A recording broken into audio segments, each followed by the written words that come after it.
लोकशाहीर अण्णाभाऊ साठे यांच्या 106व्या जयंतीच्या निमित्ताने लातूर शहरातील अण्णाभाऊ साठे चौक या ठिकाणी झेंडावंदन कार्यक्रमाचं आयोजन करण्यात आलं होतं।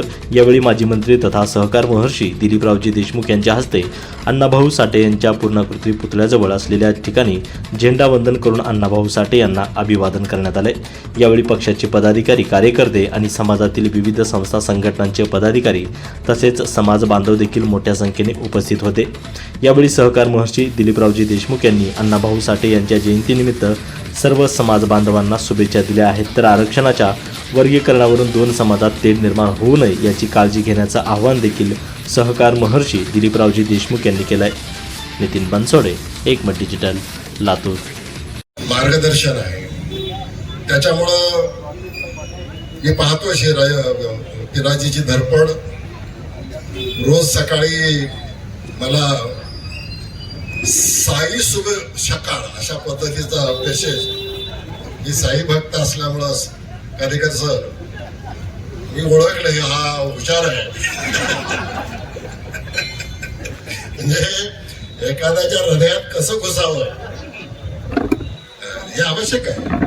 आपण जेव्हा लोकप्रतिनिधी म्हणून काम करतो किंवा एक चळवळीमध्ये काम करतो, पुन्हा दुसरी काळजी घेतली, स्वतः पाठीमागे राहिले, सिनियर लोकांना पुढे सर आपण इकडे या अशा पद्धतीचं, म्हणजे ज्याला आपण या सार्वजनिक आणि सामाजिक कामामध्ये अशा पद्धतीने पिराजी तुम्ही काम करत राहिला तर तुम्ही आणि तुमचे सहकारी फार दूरपर्यंत हे काम पुढे घेऊन जाऊ शकता। आणि त्याने आपल्या भाषणात सांगितले की हा एक दिवसापुरता कार्यक्रम नाही आहे।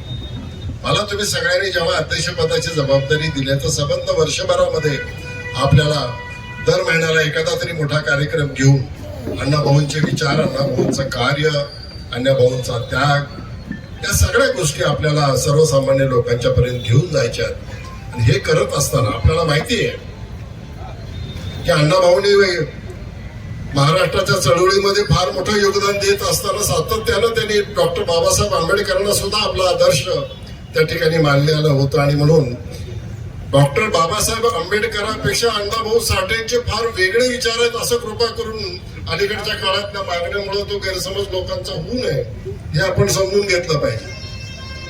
आणि म्हणून आंबेडकरवादी विरोध अण्णाभाऊवादी असं कृपा करून हे वातावरण काही लोक करू इच्छित असतील तर ते हाणून पाडले पाहिजेत। आम्ही आमच्या सगळ्या सोबत राहून सुद्धा आमची जी काही न्याय मागणी आहे ती लोकशाहीची, ती कोणाच्या विरोधामध्ये नाही आहे, कोणाचा हिसकावून घेण्याचा विषय नाही आहे। आणि म्हणून तो तणाव निर्माण होणार नाही याची काळजी व्यासपीठावरच्या सर्वांनी या ठिकाणी घेतली पाहिजे। जी गोष्ट संवादानं होऊ शकते, जी गोष्ट प्रेमाने होऊ शकते, जी गोष्ट बोलण्या चालण्यात होऊ शकते, याच्यासाठी वाद निर्माण होऊ नये। आणि पण काही लोकांना आपल्याला माहिती आहे अलीकडे की त्यांना प्रश्न सोडवायचे नसतात, प्रश्न चिघळत ठेवायचे असतात, दोन समाजाला, दोन जातीला एकमेकाच्या विरोधामध्ये भांडत आणि लढवत ठेवायचं असतं। ह्या गोष्टी आता लोकांच्या लक्षात आलेल्या आहेत। आपणही सगळे आता काय चाललं ते बघतोय दिल्लीमध्ये, इकडे तिकडे।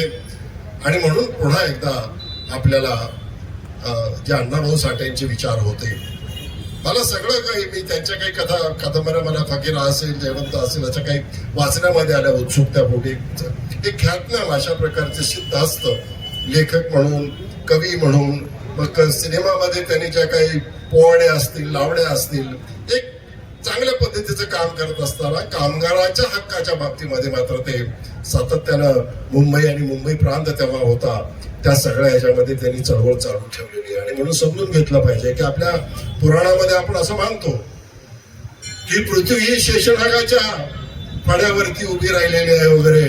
मलाही तसंच वाटायचं लहानपणापासून ऐकल्यामुळं, पण जेव्हा अण्णाभाऊंचा विचार ऐकला की ते श्रमिकाच्या हातावरती ही पृथ्वी उभी राहिलेली आहे, आणि मग मी जेव्हा सगळं आजूबाजूला बघतोय, मी महापालिकेला धन्यवाद देईन की इथल्या सुशोभीकरणाच्यासाठी आपण जे काही सहकार्य केल्याबद्दल, पण इथला दगड ना दगड, वीट ना वीट हे कामगारांनाच लावलेले आहे हे आपण समजून घेतलं पाहिजे।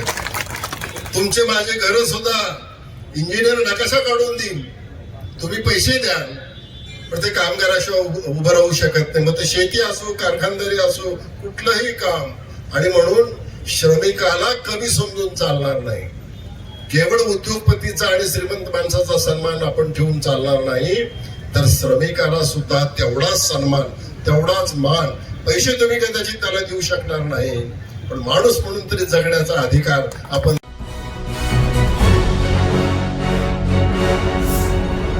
Thanks for watching Ekmat Digital.